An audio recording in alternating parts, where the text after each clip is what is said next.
Welcome to the Mini Break, your daily podcast for the biggest storylines, results, and controversies from the tennis world. Today is Thursday, April 21st. We're doing something special on today's podcast. Now, we are so fortunate each and every day to have the support of our friends at Tennis Point, who you know are the lifeblood for so many, providing the equipment for their tennis performances. And as you know, each and every day we tell you, you can go to tennis-point.com right now to find the latest equipment at the greatest prices. But we decided to do something a little bit different today, take our relationship with Tennis Point to the next level. We took this podcast on the road, and while we are so fortunate to be joined every week by our friend Nate Walroth from Tennis Point, we are even more fortunate today to be joined by him in person as we are at the Tennis Point headquarters here in Cincinnati, Ohio. And joining me for our standard edition of Tennis Point Tuesdays on a Thursday this week, it's my friend, my guy from Tennis Point, Nate Walroth. Nate, it is great to see you. We never get to do this in person. This is what a treat. What a treat. Hopefully the first of many. I know Western and Southern's got a set up for, so we can hopefully take a little advantage of. But no, awesome having you and Westhoff come down here from Indianapolis, make the trek, and check out the new showroom. No, we got to we nerded out in the warehouse for a while. I know you were like kid in a candy store back there. It's like that was like my first kind of feel as well. Like I just want to ask you a question. Like, do you remember the first time you ever bought a racket or a shoe and going into a store physically? Wow, great question. I can't tell you the exact year it was. I can tell you the racket it was. It was the Prince Yellow one. And okay. I know I'm not supposed to use the P word at Tennis Point HQ. And by the way, I appreciate that you brought Dominic Thiem, an angry-looking Dominic Thiem after his loss yesterday in Belgrade, as well as Angelique Kerber here to join us at the podcast. But I remember that feeling more than anything else. I remember routinely. And I'm not saying we did it every week, because I did have friends and I did have some sort of a life. That's my excuse here, Nate. I did have friends. Can we call that? Is that our podcast title today? I did have friends. At least once a month, we would go to, it was called Tennis and Golf for us, a Tennis and Golf Pro Shop located in Southeast Michigan. Doesn't hold a candle to our friends here at Tennis Point, but we'd go there at least once a month, demo rackets in their little hitting wall machine where you have the ball machine feed to you for 5 minutes as you're swinging. I mean, once a month, once someone had a car, right, where it was just like, hey, let's go check out the sticks. Someone needs to go get a racket restrung. Let's go feel it. I mean, I imagine you had similar experience. Yeah, there's nothing like it. I think that's why I was asking. Is like, even as we've gotten older, it's like there's still nothing like going and putting your hands on some rackets, the new shoes and latest kicks and the latest apparel. And no, I think with our setup now, I'm really happy, and it's like we're proud of what we did here, and it's cool that we can host people, and we come in, and it's like the yellow and black is pretty fun. And I know you got the shirt on yourself, looking good, my man. So look, I'm Team Yellow. You are Team Yellow. I've said that from the get-go. One of the captains of Team Yellow over here. I put the C on my chest right now. I expect it, absolutely. But to your point, and again, to be here in Tennis Point, which to be here in the Pro Shop, which is just something I think a lot of people haven't had the opportunity to do, since the pandemic began in March of 2020. And I am curious because it's a renovated shop. Mm-hmm. And, we see, obviously, it's beautifully well done, and you can see how open this floor plan is now. Has there been a buzz with people coming back in, and obviously summer months ahead as well, but just in-person shopping and being here at the renovated Tennis Point HQ, I gotta imagine it's fun to walk into work every day. It is. It's a blessing to walk into work every day. I love what we do here, and I think just watching kids or adults' faces come in when they first see this place for the first time, they're just like, is this Midwest Sports? I was like, we were one Midwest Sports. It's the same people, but we're yellow and black now, and the store has a little bit different feel, and it'll have it smells a little different now. It smells like Tennis Point a little bit. So it's just awesome to kind of see the kids' faces and the adults' faces when they come in here, and they're just like the shock value that this place provides. And I think that's just to enhance that experience. That's what it's all about. It was back in the storage room or on the C6 section. I actually saw a Tennis Point cologne. And so, yeah, you're right. There is a Tennis Point smell in here. There's no doubt about that. But it's super exciting to see, again, whether it smells like when you pop the can. And, no, for sure. And, I mean, across the board, just to be here, it has been extraordinarily fun for us, and to be able to see all the products, obviously that's something we enjoy. And I got to chat with my old friend Dave Lemke, your colleague at Tennis Point, about the latest and greatest products out there in the market. I do want to ask you about this because I asked him this, and this is one of those things where, sure, anecdotally, we know pickleball is on the rise. We know more people are playing it, but again, for we're the same generation, and there was someone here, obviously part of the Tennis Point team, who was calling you an old man, and I just want you to know that it stabbed me in the chest as well, because I was like, Nate is like 9 months older than me. If he's old, I'm not young. But the prominent placement of the pickleball, of the pickleball gear, of the 40-hole balls, the 26-hole balls, which I learned about today, and the various degrees of gradation on the paddles. How real is the pickleball craze, and not just amongst older people, 45, 50 plus, where the movement becomes a little bit easier, but amongst people our age? Are people coming into the store and saying, hey, me and 4 friends want a pickleball kit because we've heard it's very easy to go out and play? 100%. And I think you bring a great point. It's like that was strategically placed in the front of the showroom, It was noticeable. I was like, I walk in and I see rackets, but I also see pickleball rackets. Yeah, you got like 20 feet of pickleball rackets, and I think we have 140, 150 different variations of paddles, which is insane. So I don't know if my product knowledge is up to point on all of those paddles, but no. So pickleball, it's an amazing sport. I was kind of against it for a while with kind of how I felt like it was impacting tennis's growth, but I was really just like, after kind of coming around, I was like, no, tennis needs to learn from pickleball and what pickleball is doing, and making it all about community and being inclusive, and making it more of just a fun atmosphere for casuals to pick up and try out on the weekend when they have free time, and it's not intimidating. It's not like it's very, put your paddle in, we'll find you a partner, don't worry about it. And it's the fastest growing sport in America for a reason. I think we had 10 million new players come into the market since COVID, which is just an astronomical number. And I think it speaks volumes to what kind of tennis, or what pickleball, just the people in general, what they've done for the sport. They promote their sport so well, and I think tennis can kind of emulate that in a way and make it more fun. But even people our age, I can't get some of my friends to go pick up a tennis racket and go hit some forehands. But when pickleball came out, it's like I'm seeing these guys that they're going from softball fields to the pickleball courts, and it's like they want that. They want that engaging, interactive, meeting new people. The courts are packed everywhere here. Here's the problem, and how I know we might actually be old men, is I've had that same experience of seeing people go from the softball field to the pickleball court, and you're just like, those are old men sports. It's like, I've had the exact same scenario. I was like, you know what? You're absolutely right, as I hear you say that. At the same time, to your point, I think it's a little bit harder for, and I like the way you refer to them as casuals, for people who didn't play tennis their whole lives to go play tennis with someone who has. Because respectfully, did I play at the collegiate level? No, but I played my whole life. If it's a binary scale, and I'm sure some of the listeners will have this resonate with them, I'm a 1, not a 0. I would say I'm competent, not incompetent. Pickleball, that gap, even between someone who's never played and someone who has played before, it's just narrowed. Like the gap is not as big. It's more achievable to have 2 people out there playing consistent rallies, still enjoying the facsimile of the sport.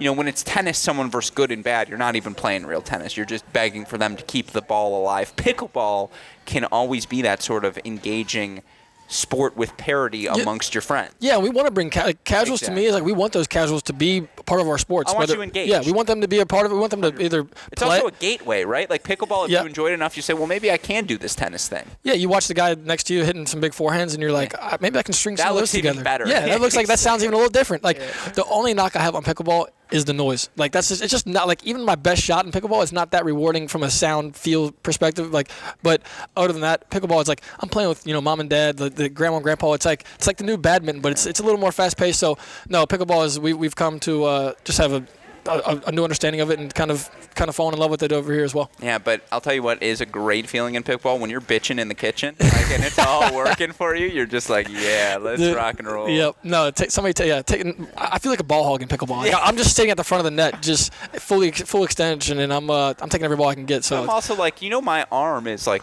2 feet. Like, it's not me in the kitchen, it's an arm. And so, no, I would completely agree with you there. And yeah, I do think the pickleball sensation is real, and it is so noticeable coming into a pro shop, which I will acknowledge. I just haven't been to that many that frequently of late. I am sure if I did, I would see similar pickleball gear everywhere. That said, and we do not discriminate against pickleball lovers. We happen to enjoy the sport as well, but I want to talk about some tennis since I have you there. And since we can talk in-person tennis, which we just aren't able, Zoom is the new in-person, but this is that much better. And I also feel like, this is so stupid, you've now seen me for the first time, in that you saw the amazement on my face when I walked into that rally, and you're like, oh, okay, you really are just a nerd. No, so now you know. That's the speaking the language, my man. Yeah, so it's like having another one of my, I think that's the coolest part, is like we still have that tennis nerd in us at heart, 100%. And it's It's a language. It is a language, and when you speak it, it's. Although, did you hear about how they've added redlining to our language and they've removed treeing? Do we have so treeing got removed, huh? I know they've moved it from the lexicon. When the kids at clinic put the racket on their head, that's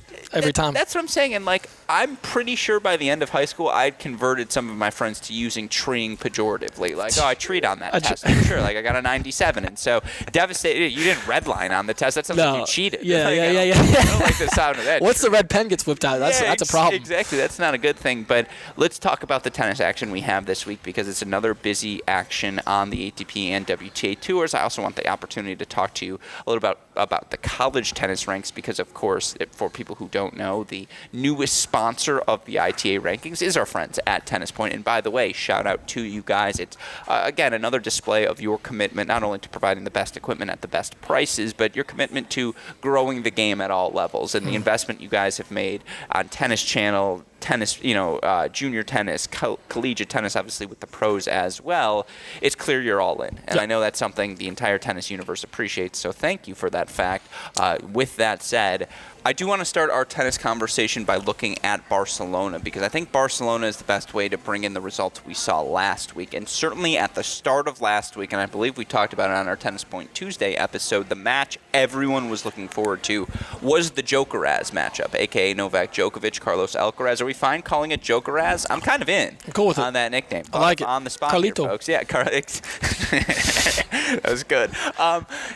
That we all got so excited for that quarterfinal. Neither guy ended up winning a match in Monte Carlo. Now, that said, the projected quarterfinal this week, Stefanos Tsitsipas, who goes from I think I might have said that Carlos was going to come in mentally fatigued. Yeah. You tried to walk me off that ledge. I'm pretty sure I was the one who told you you're so wrong. And I actually think you, nailed the prediction I was like, perfectly. I think he's going to be mentally fatigued. He got a 500, got a Masters 1000. I was like, nah. He's crossing the pond now. I'm more hype probably in Europe. But now I was like, no, it's Carlos Alcaraz. Yeah, I was like, so let's update because, this is a running segment here on this show. Is his first round loss in Monte Carlo knock him out of the GOAT conversation or is he still alive? No, he's still alive and well. Alive and well. Alive and well. Well, little blemish. Again, we got so excited for Jokeraz. Now we've got Tsitsipas. And whether that happens or not, certainly we're a step closer as Carlos Alcaraz ultimately a 3-set victory today over Sun Wukong. Now Stefanos Tsitsipas, I believe, was scheduled today over against Ilya Ivashka, who, by the way, quietly, statistically, was one of the 9 guys to rank top 20 in hold and break percentage amongst top 50 players, but that's because he was one of the most successful players at the 250 level, and all of that 250 success boosted his stats. That said, that's a tough first-round match for Tsitsipas, who a wise man once said maybe he comes in physically and mentally fatigued after such a big victory last week in Monte Carlo. I mean, that said, and I think when you look at the top quarter of the draw, and any quarter of the draw, that's the highlight match, right? That's the premier match, and I think that's the thing we need to see most because well, I'm curious your thoughts on this. You look at the Roland Garros men's singles power rankings right now. I think Rafa has definitively earned the right to be number 1. I think after that, you probably go Djokovic 2, just because he's your defending champ, and what he summoned last year after not playing particularly well going into it, just can't be denied. Might have been his most impressive slam win. After that, I would agree. After that, I would say you probably put Tsitsipas 3, right? Finalist last year. He's backed up all of the clay success already with his Monte Carlo victory, semifinals Australian Open this year. The question is, what does it look like after that? And there are people who are ready to quit the Alex Zverev bandwagon because you just know the passivity is going to come in the big moments. I can't knock you for that anymore. Match against Tsitsipas. Again, Medvedev injured right now. And so, I don't know if that's the guy. After that, it's like Sinner, Rublev, or is it Carlos Alcaraz? That's why, to me, I need to see Carlos Alcaraz because anecdotally, I think he is a top 4 guy. And now it's just him, manifesting that self on court. We're going to see that matchup, I would have to imagine, with Tsitsipas versus Alcaraz. I know there's some. Grigor's playing good tennis. Yeah. Ivashka's, a tricky matchup, but I think Carlos has, been able to regroup. He'll be able to find his footing on the clay surface after changing surfaces quickly. And then you got, Tsitsipas, he's kind of shown that this is the surface that he's most confident playing aggressive front foot tennis, and his athleticism, his movement, he's so rock solid coming forward compared to I feel like the other top 10 guys. That's what kind of sets him apart is from the baseline he can hang, and then but his ability to kind of he's not scared to finish off in the front court, which a lot of these guys are they resist doing that. It's like you can name almost and especially you saw Zverev and Rublev, two that stick out more predominantly, and Medvedev, it's like they just look a little naked up there. They don't look very comfortable. But Tsitsipas, I mean, the diving volley he had against Diego on that, it was going to be a passing shot against 95% of the tour. I mean, Tsitsipas to set up the match point. Yeah, it's like that's a joke. 15, so that type of stuff, I think that's going to give him the confidence and the edge that he needs to be a contender at Roland Garros, and I expect him to have another strong run at Barcelona. So if it's not Rafa, is Tsitsipas your pick to win it, or do you go Djokovic? Do you go Alcaraz? Where are you right now with that? I think Tsitsipas is like I did 5 sets in the final last year. It's not exactly a bad take. And I mean, his break percentage, he goes from 21% on the hard courts to 30% on clay. That's going from 36th amongst top 50 players to 19th amongst top 50 players. He goes, by the way, as a server, he's 6th on hard courts. He's 4th on clay courts. So it's just like you are an elite server, but you get that much better on the clay. And you go from a bad returner to an above average returner. Like, again, the timing that he gets on the clay court is everything. It's everything. And his physicality, how he slides into his corners, like his on-the-run forehand on clay is a different beast. And like the way he hits the sliding slice too, there's a strength to everything he does. Yeah, I think he's not on the hard courts. He can't flatten out the shot that gets past these guys, especially on a quicker court. He doesn't really have. There's really not a big boost for him to go to hard court because that ball is not as flat. On the clay court, though, like that ball is so heavy and it's up on guy's shoulder, and it's just it almost looks like a semi-frame when he hits it well. It doesn't look quite as clean as those guys, but that thing's coming off so nasty at these guys at their shoulder height, and it's a problem. And he's getting to the forehand so frequently. He's hitting the serve, and it feels like 85% of the time that first ball is a forehand, and that ball is getting punished. Inside-out forehand of Stefanos Tsitsipas or Carlos Alcaraz, who would you rather have over the next 5 years? Carlos Alcaraz. Yeah. See, again, this is why it's not out of the go. The ball just sounds different. Although Alcaraz got tested again, 3-set victory for him over Sun Woo Kwon, and there is certainly a degree of pressure. Not Kwon. Yeah. Oh, couldn't agree more. Ball. Like, yeah, and he's so solid physically, and just like again. He's Mackie McDonald with a worse press agent. Like, again, if he was American and played college tennis, we would talk about Sun Woo Kwon with the exact same sort of excitement because the combination of athleticism, speed, and then just fundamentally sound. Like, both rocking the field. Yeah, and both rocking field. Both a little bit flatter, but still impressive. And Kwon, obviously one of your winningest players on the Challenger Tour last year. Do we want to do 10 minutes on Sun Woo Kwon? You know I've always got that segment. I know we could. I respect what that guy does on surface to surface. He's fun to watch. But it's the floor. He's just got such a high floor as a player. I agree with you because of the fundamentals. That's good. We got our 30. That's all we need to do. Shout to Kwon. And cut. But no, with that said, I do think the fascinating matchup, and if, the undercard matchup, dare I say, are we sure Alcaraz gets through Hami Munar if Munar gets to the round of 16 as well? And I believe Munar does knock off Nicolas Basilashvili today. I should say you're hearing this on Thursday. We're recording it on Wednesday. But I do believe Basilashvili gets knocked off by Munar, who just quietly has been a nightmare for opponents this season, has clearly taken another jump physically. The depth he's able to get on his ball is better. You look at the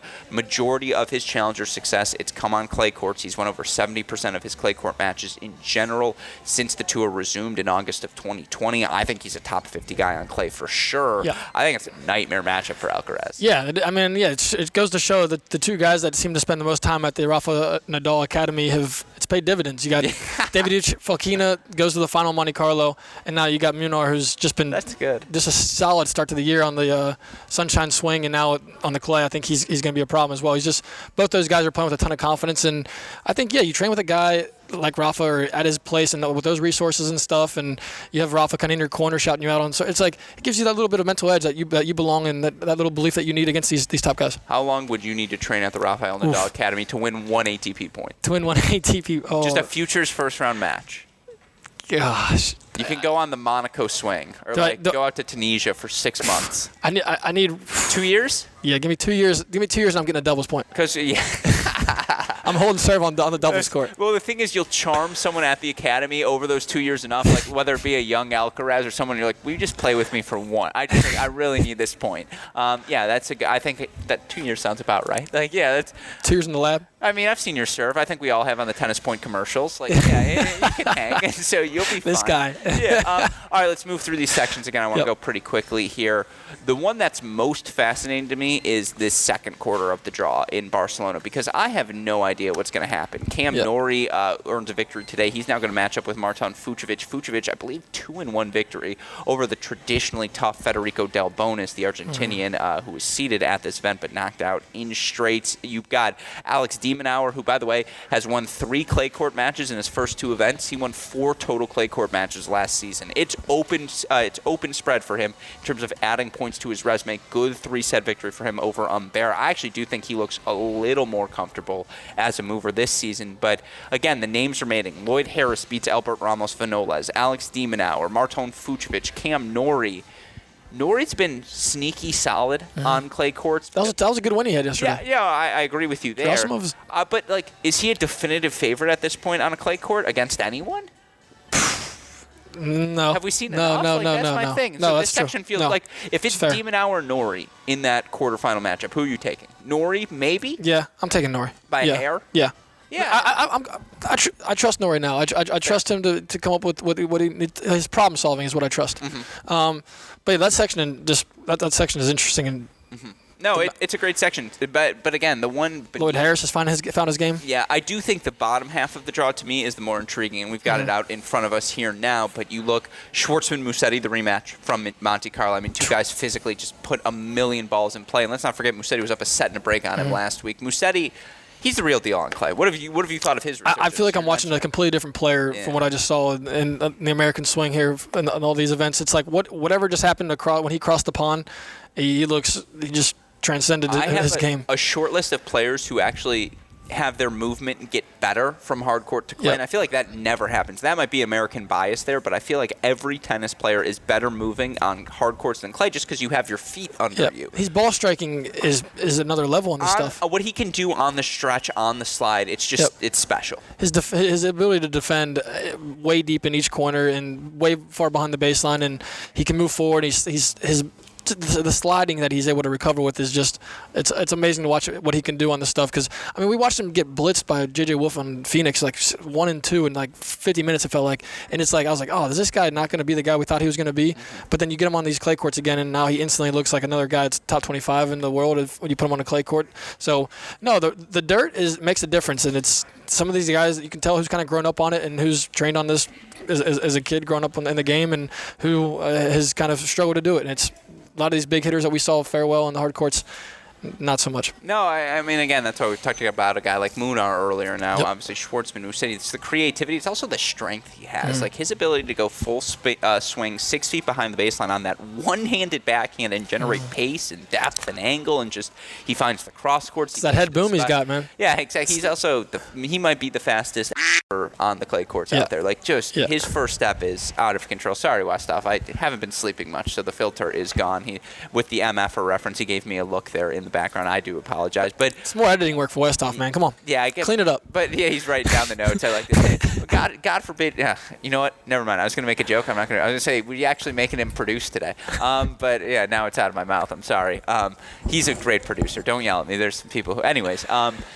You look at this section of the draw, it's the physical section. I love this section. We get Tiafoe versus Felix tomorrow. That's going to be exceptional. And I thought Felix looked really comfortable today against Carlos Taberner, actually dictated. What did you think, Dominic Thiem? You also thought it was a good match? I'm looking at him behind me to make sure he thought it was good. He has a scowl on his face as if he disagrees. But that whole bottom half is, I think, the physical section. Now, I think Felix is the outlier, but Schwartzman, Musetti, Tiafoe all still alive, and then beyond that, Carreno Busta is still alive, Casper Ruud still alive.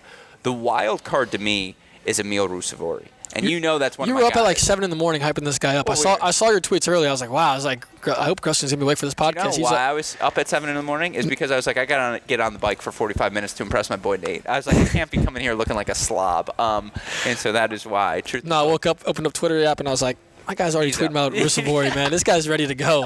Exactly. That's how you knew I was prime time. Well, it is a holiday. That was my coffee this morning right there. Yeah, exactly. Open up the Twitter app. But so with that said, he's just made a jump as a mover, and the forehand was always there, but the backhand, his ability to drive that ball down, he just has the weapons. Like, the more tennis I watch, the more I realize, and I used to be enthralled by these guys physically, or just, the grinders, the people who wouldn't make unforced errors, who would commit fully and just, again, you got to drag me off this court to beat me. The older I've gotten, the more I realize, like, anyone can learn that skill. What you can't fake are the weapons. What you can't fake are the contact point, and Rusevori's got that. No, Rusevori's a great mover. He's a good athlete. I know we've compared him in the past to a guy like Sinner. I think he's a slightly better athlete than Sinner. Slightly. I think he's a little cleaner. Now we're talking. I think he's a little cleaner out of the corner. Like, and Sinner is like going to get the most out of his talent, and he's going to reach his potential just because his work ethic I think is next to none. And I think he just loves the game. So I think Sinner's going to hit his ceiling. And I think Rusevori is similar in that way. Like, these guys put the work in. I got to watch him on the practice courts a lot in Indian Wells and stuff. And not many guys I feel like were working on very specific, detailed-oriented practices. But Rusevori was. I just loved watching how he approached the practice courts, and I think that's a guy that I look to just be consistent across all surfaces. His open court forehand, you're just like, yeah. He just gets all of his weight behind it. You can feel it viscerally, and so again, it's going to be a fun draw in Barcelona, and of course Casper. You know what? I was joking about this on the podcast yesterday. After massive letdowns in Monte Carlo, this is where we're going to get the Miami Open final rematch. It's going to be Alcaraz versus Ruud in the Barcelona final. It's going to be a balance restored to the force. Where are you at with this Barcelona event? I would like to see that matchup. I mean, Casper Ruud is insane on the clay, but give me Carlos from the top. Give me Diego. Diego's got to be hungry. Coming off a tough final or a tough semifinal against Tsitsipas, where he didn't even choke. He had chances, but he didn't choke, and then somehow still didn't come up with the goods to take that one home. But Diego is just insane on the stuff. Yeah. I think he's one of my top 10 must-watch guys on clay. If he's playing, I have to watch this guy. Fair. I mean, look, Rusevori is probably I get Sinner last week, round of 32. I get, Ruud this week, round of 16. What do I have to do to just get a Sonego as a draw, like a Carreno Busta, please? With that in mind, the guy I'm sneaky keeping an eye on is Carreno Busta because, again, he's quietly been really solid this year. Not exceptional, but he's still a guy who's clearly in the prime of his career. The numbers reflect as much. He had a bad, sunshine swing, but I thought played pretty well at Australia and played pretty well in the first month of the season. Now we're back on the clay courts. He was decent last weekend as well.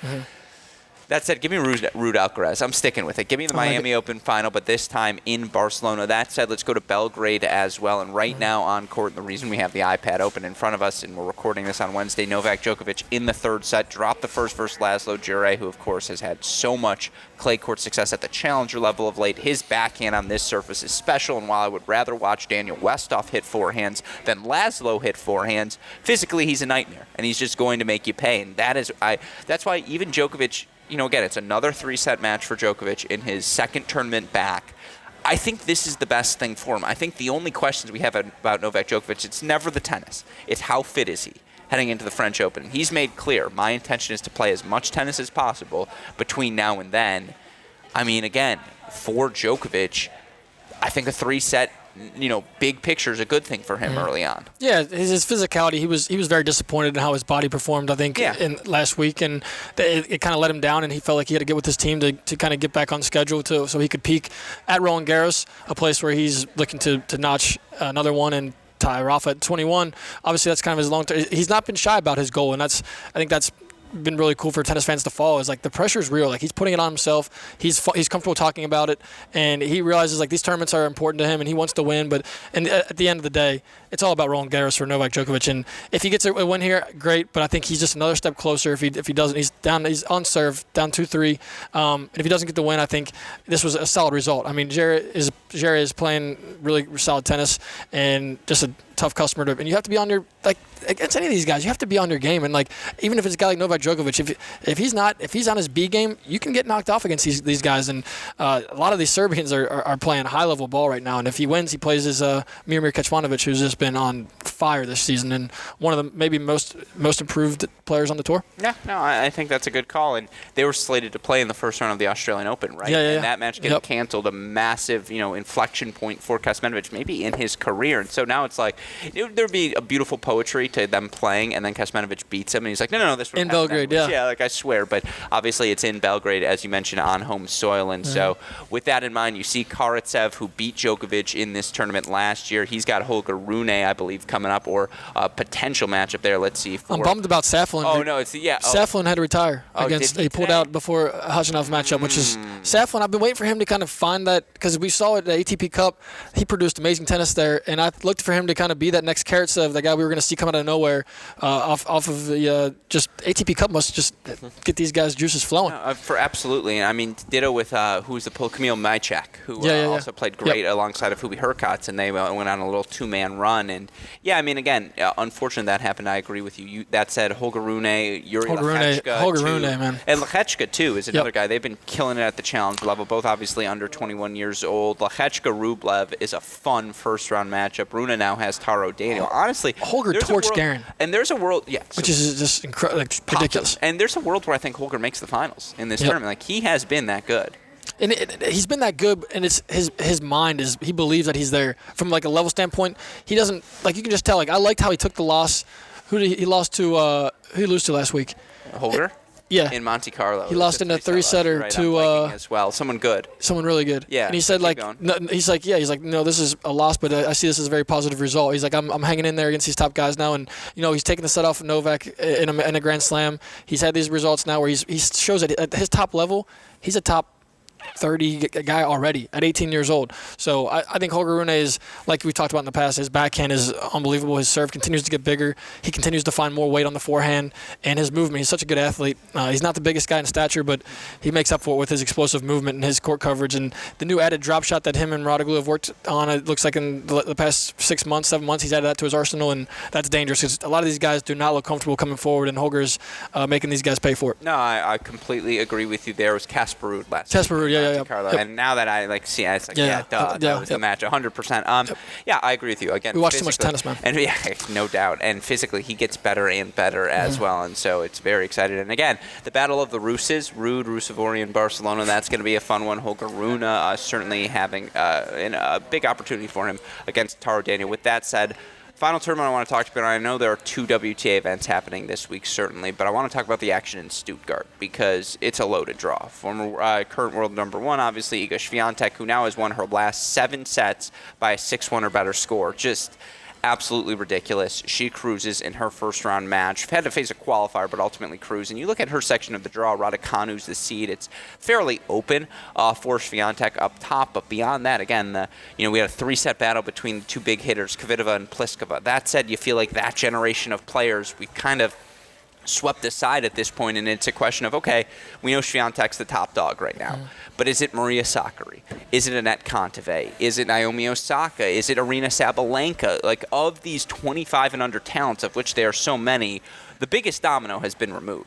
Ashley Barty is now out of the equation. And last year, Barty cruised to the Stuttgart title, and ultimately she knocked out Aryna Sabalenka, who indoor clay court, you feel like a faster surface, indoor surface as well, which is the controlled conditions, gives her that much more of a chance to hold serve, right, with ease, because indoors, the ball is exactly where you want it to be. I think if there's going to be a Sabalenka resurgence this season, it has to start right now. Like, if she wants to reassert herself as top 5, this is the place to start doing it, because there's a lot of points for her to defend coming up at the slams over the back half of this season. I want to see a Sabalenka resurgence. I want to see who emerges as the challenger to Iga Swiatek, who is the unequivocal favorite right now with how well she looks. What are the things you're monitoring? What are the things you're looking for? First off, Sabalenka, you mentioned her, and she's got Bianca Andreescu. Bianca makes come on now. She gets her comeback. We saw her kind of fade with injuries and whatnot, but she's a Grand Slam champion, and so she's back in the mix.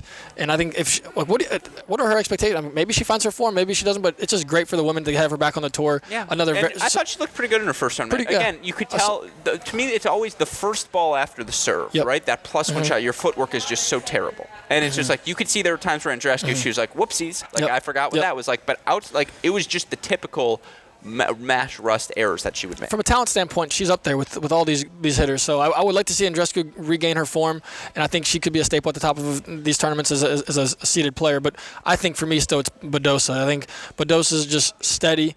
She just goes out there with a game plan, and she executes at such a high level across all surfaces. She continues to improve her athleticism. She hits the weight room like nobody else. Like her and Sakkari, just whatever. They drink muscle milk for breakfast and just drill protein shakes all day. They just look ridiculously fit. So it's gonna be a physical battle with those 2 girls especially. So I expect those 2 girls to have big seasons on the red clay. But Swiatek, that's the story. It's like Barty retired, and we were wondering who's gonna take over as the face of the tour, and Swiatek is just been electric. I mean, takes the sunshine swing, looking to steady on clay already, and she's just enjoying herself. She gets the Miami Heat floor seats and enjoys her time with Jimmy Butler on the court, and you can just tell she's just loosening up. She's just 20 years old, and the bright lights. She plays her best tennis. Yeah. So. Angelique, thoughts? Any previews for us here? Look, she's silent. She got nothing to add. The soft smile is there. She's not having it today, man. Yeah, exactly. I figured maybe she'd have some words of wisdom for us. No, I mean, again,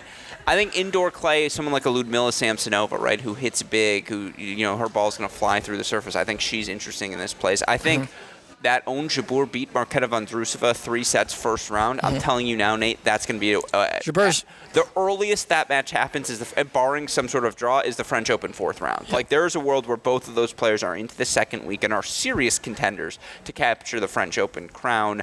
Badosa's going to have Rybakina round 1. That's a tough matchup. What a fun contrast of styles. In indoor clay, you feel like this is Rybakina's time to shine. Yep. Give me your Stuttgart breakdown. You going with world number 1 Iga? She has looked dominant. I'm not going to bet against Iga right now. I think it feels like a weird time to hop off that wagon with the kind of juices she has flowing. Just so much momentum right now, and it feels like her confidence is at an all-time high. Her movement is so steady. And but no, I think if outside of that, I think you look for maybe like is Raducanu gonna regain her footing after the run, and it's like maybe this is her time to do it. She feels a little less pressure now. She's had a few tournaments where fans are like kind of probably the hype has died down a little bit. So I mean now it's like she kind of sees herself as that underdog mentality again, and I think that's when players like her are most dangerous. Yeah, it's going to be a fun weekend. Again, indoor clay court is not something we ever get the chance to see, and so. Should be a fun couple of weeks of action. Of course, we've also got another event in Istanbul for the WTA. There's so much action going on. We got Sarasota. We got everything going on. We haven't even talked college or any of that. So with that said, the final thing I wanted to ask you about before we go, because, again, we have the chance to do this in person, Tennis Point, official sponsors of the ITA College Tennis Rankings. The last question I have for you, you talk about all the levels. Well, it's the home stretch of the college tennis season, Nate Dogg. The big stuff's coming up, postseason tournaments, NCAA tournaments. The final thing I want to ask you, because, Wednesday, which is when we're recording, that's the day the Cracked Racquets polls come out, the ITA poll, the Tennis Channel USTA poll. I need the Nate Dogg poll. I need what Nate Dogg's view on these top 10 teams entering the home stretch of the season are. So with that in mind, Nate, give me your top 10. Let's start with the women. Start with the women. Okay. Top 10 for the women. I think number 1, you got UNC Tar Heels. I think that's a tough one. I mean, 23-1, just been a dominant year for those women. Number 2, I got Oklahoma. Okay. 3, I have the reigning champs, Texas Longhorns.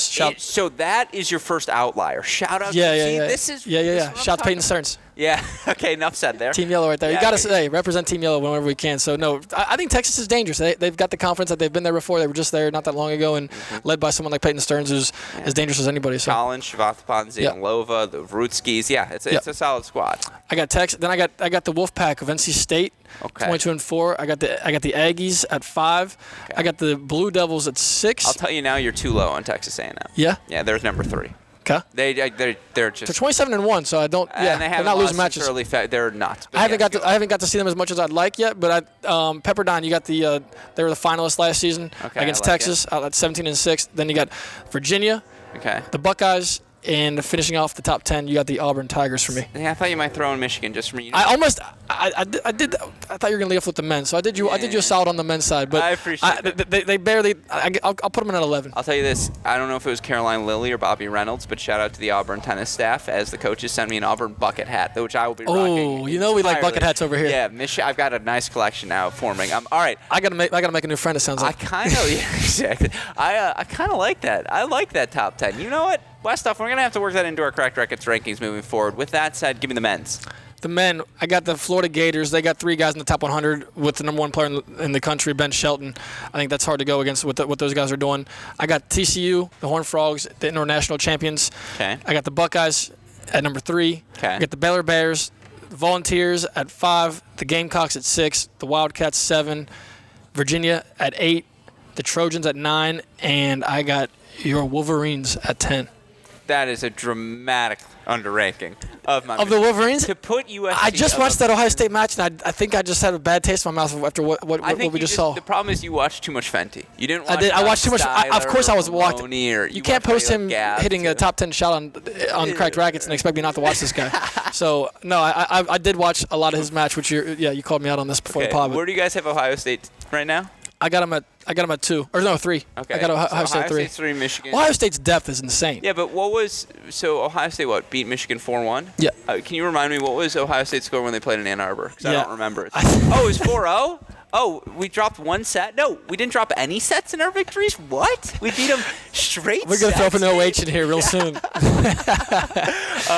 Yeah, look, Ohio State is nuts. And by the way, we're Michigan. No, that's a crazy. What those 2 results, like you just said, that's college tennis in a nutshell. It's 100%. like usually you think it's an individual sport. You think that things are going to go by the rankings, but no, you got a team like that, real rivalry, like the format, the atmosphere, that setting, anything can happen, and that's the doubles point means so much there. Can you name the 2 teams to take points off of Ohio State at home this season? It's obviously your Wolverines. 1. And I'll give you a hint. They're both at this table. They're both at this table. Yeah. You're overthinking it. They're Florida? Xavier.